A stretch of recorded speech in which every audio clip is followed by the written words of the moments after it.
My name is Omar El Gaddafi, and I'm here with Legal Aid Justice Center.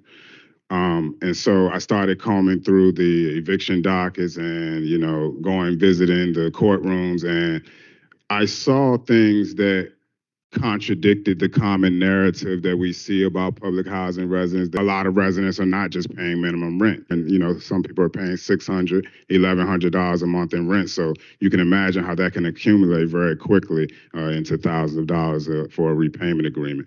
But what I saw was a lot of tenants in court saying things like, the accounting was bad. I was supposed to finish with my repayment agreement. They're still charging me for it. I saw people with rent that was like $762 a month, and then the repayment agreement is like $250. The idea that people just don't want to pay their rent is ridiculous. It is very important that we are not enabling behavior, telling folks that they can live for free. We engage in repayment plans.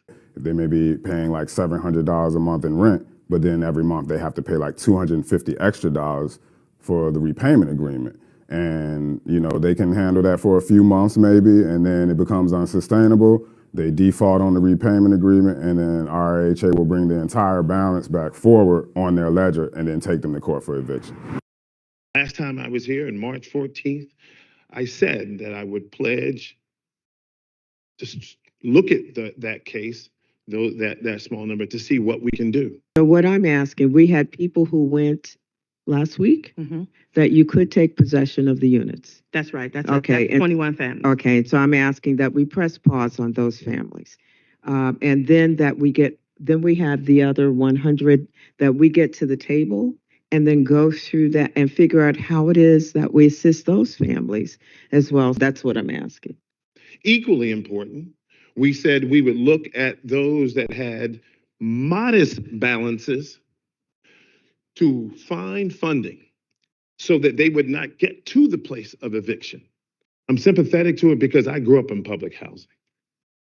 Now I'm only sympathetic to it because, and I say this with pride, I grew up on food stamps and I'm proud of it. But food stamps ran out sometimes, and I know what it's like. So nobody can talk to me. They can't pay their rent. We don't set their salaries. I believe they should have a living wage, but that is not our mission. Yes. Yes. And so I'm going to stop right there. I took it upon myself to reach out to some of those residents that landed on the eviction docket. One gentleman who has 2 sons, he lives in a 2-bedroom. He's making $0 a month. His rent is $1,000 a month. Last year in 2023, he notified your office that he lost his job, lost his Medicaid, and unfortunately has been hospitalized several times during that same period. And the property manager maintained his rent at $1,000 a month, despite the fact that he had recertified with a document that says he was making $0 a month. A woman with 7 kids. She had a 18-year-old daughter that worked for 3 days, and her income, when she went to go recertify, that daughter's income was counted against her. She is a lifelong public housing resident, has lived in RHHA as a rent-paying resident for 24 years, has never missed a payment, never been served an eviction notice, never been served an unlawful detainer. And when she started receiving a rent payment for $850 a month, she immediately went to the rental office and asked she have her daughter's income removed, and she was denied that. So she found herself in court, has already been served a judgment. Her total arrears are $4,694. They're up to $5,700 now because of the interest that you all are tacking on every day and the court fees. A third example, she was making $1,600 a month, reported that on her recertification. She was being charged $576 a month, and the stress of having to make these payments that she can't make on her current income has been hospitalized over 10 times the last year.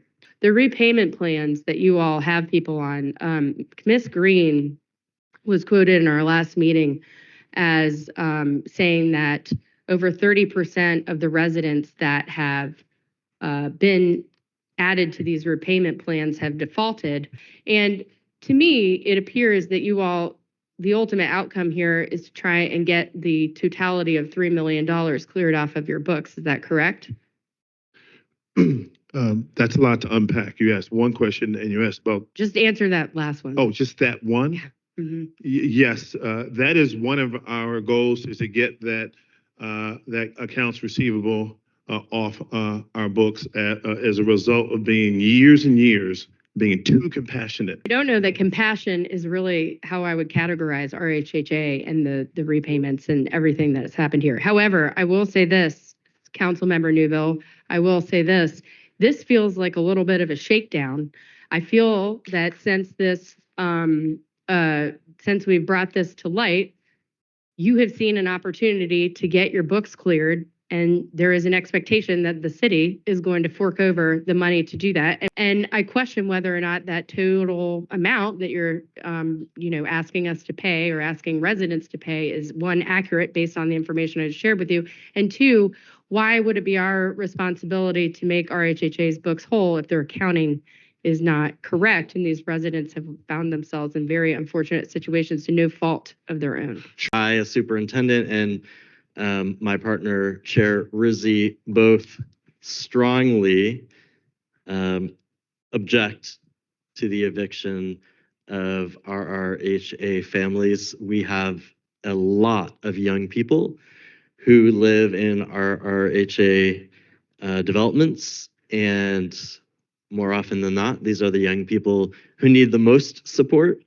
We have SOLs coming up in a matter of weeks, and I would like you all to just consider how you feel you would do on such an important exam as it were coming up if you were fearing for where you would put your head at night. And obviously, this isn't about SOLs, it's about life, it's about kids getting a quality education. But this is a serious concern for us at Richmond Public Schools.